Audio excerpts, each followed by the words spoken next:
this will work.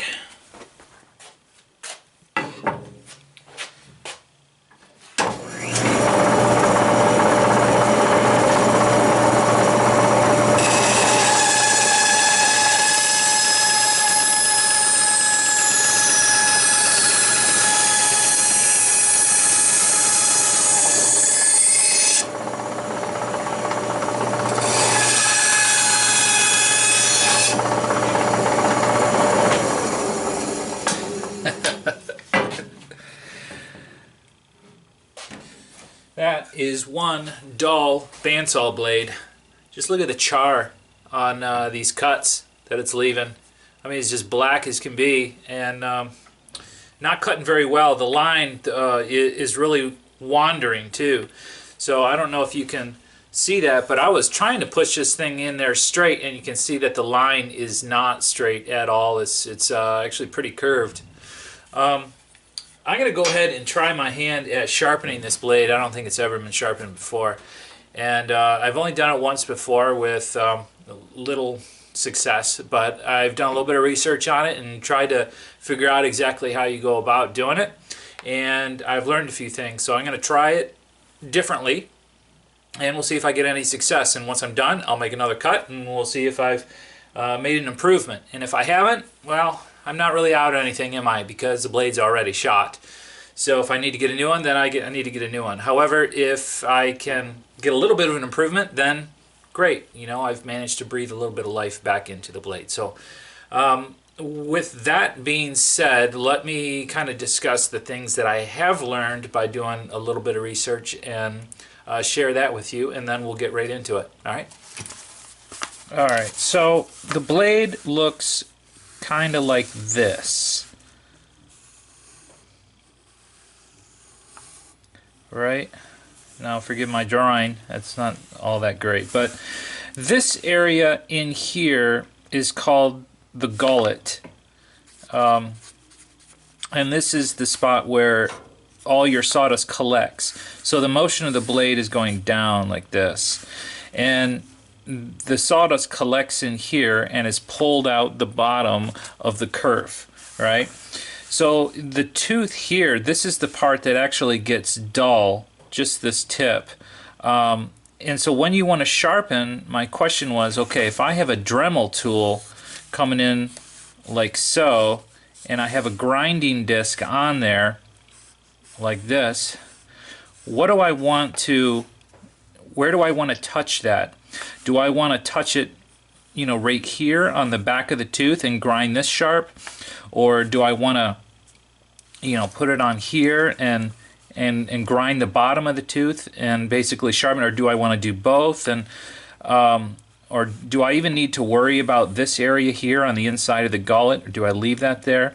And I've actually read several articles that have different sharpening techniques, and one of them actually used a cylindrical grinding bit on their Dremel, and they pushed it in and out, basically sharpening the inside of the gullet here, which to me didn't really make sense. But what they were doing is they were actually running it over and touching the bottom of the tooth here to kind of clean that edge up, and then in one sweeping motion they would bring it down this way and touch up the top of the next one. And then as they rotated down to the next tooth, you know, like so, then, you know, they would touch it here right on the tip on the underside, and then again rotate it down. And so I think that's probably what I'm going to try to do. But the problem with my with doing that is finding a grinding bit small enough, because this needs to be really small for the size of the blade that I have. So this is the technique that I'm going to try to do. I do have a flat grinding disc that I may have to revert to, in which case what I'll do is I will touch the grinding disc to the top of the tooth and get the top, and then I'll use as small of a cylindrical one that I can get to touch the bottom.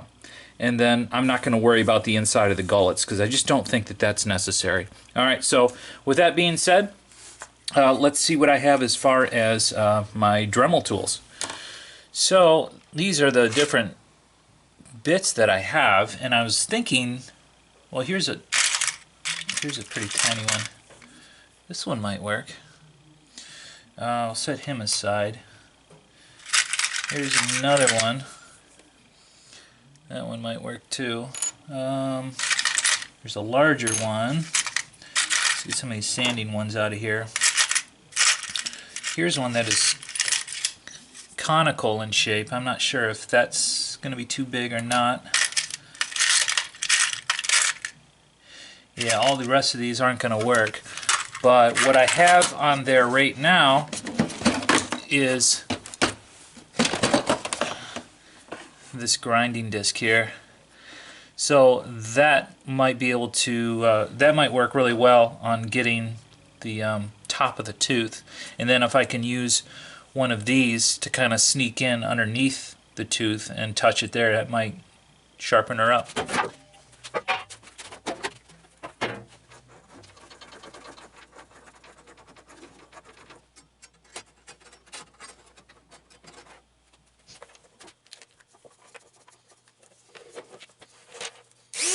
Cool.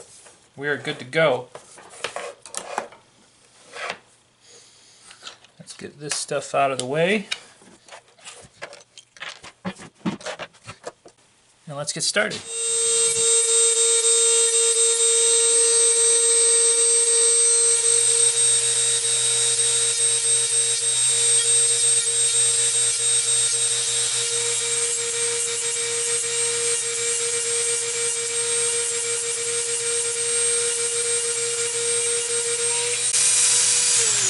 Alright, well, I've managed to go all the way around once and get the backs of the teeth. So now I need to change over to my little cylindrical grinding bit and just touch each of the bottom of the teeth so that we get that nice sharp point. So it's time for my hot pretzel break, and of course you got to have some cheese with that.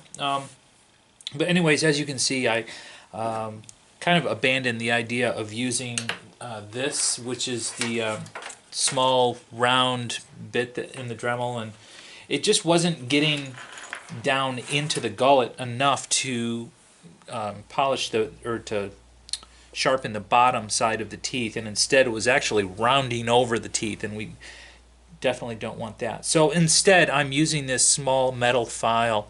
It's triangular in shape. It's very fine tooth, so it does a very good job, at least so far, of getting the bottom side of that tooth sharpened. So we have a very sharp point.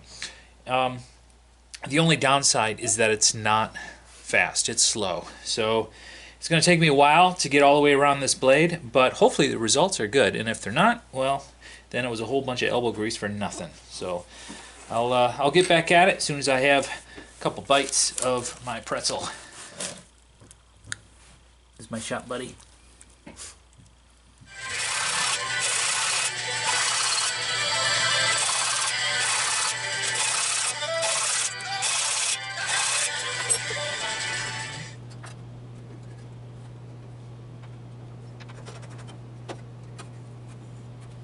So the blade is back on.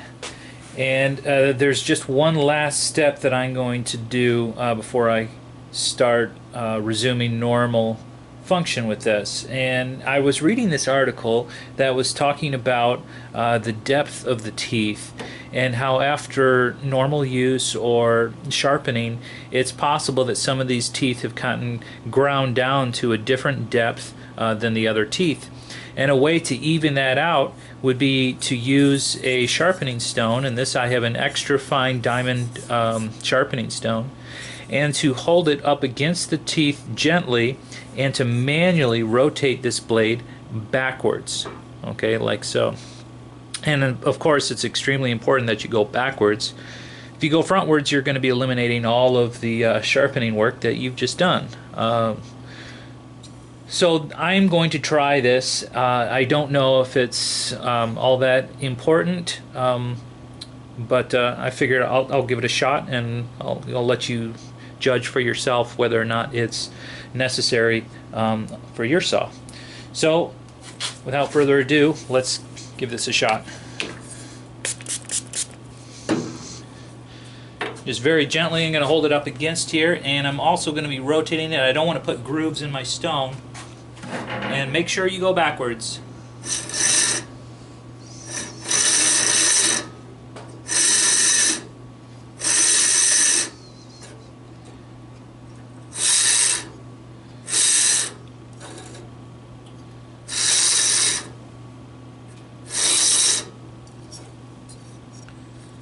Well, I can see material was coming off in the water on the stone itself. So, I mean, it ground them down a little bit, and whether or not that was a good thing to do or not, I don't know. Like I said, this is the first time I'm doing it, and I'm just going off of what I read in the article. So I'm going to go ahead and finish tightening up the blade and buttoning up the saw, and we'll give it a test cut, and we'll see how we're doing. Alright, it's the moment of truth. Now, as a reminder, this is what it was doing before. Okay, so anything better than this, and I could say that it's a success. But we shall see. Let me drop the throat down just a little bit. Okay, here we go.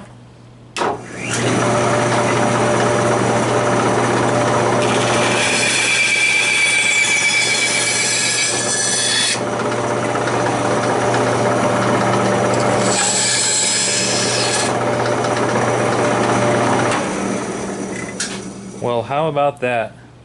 That looks pretty good. Wow, that's remarkable. So here's the before and after. How's that? Well, I'm pretty thrilled. So I'll get a little bit more life out of this bandsaw. And furthermore, I don't know if you noticed, but how straight it cut. If you look at the tip of this board, you can really see just how curved the one on the left was, and that was before sharpening. And I was pushing it in straight, but the blade, when it's that dull, it's going to try to go the path of least resistance, and it's going to curve due to the wood grain, etc. So when it's sharp, though, it will cut exactly where you push it, and that's a straight line. I love it. Very pleased. Well, that's just going to about wrap up this video. Hope you enjoyed it. If you didn't, don't really care. And thanks for watching. If you would be so kind to hit that little thumbs up and to subscribe, I'd love to see you back here again. Alright, we'll catch you next time. Take it easy.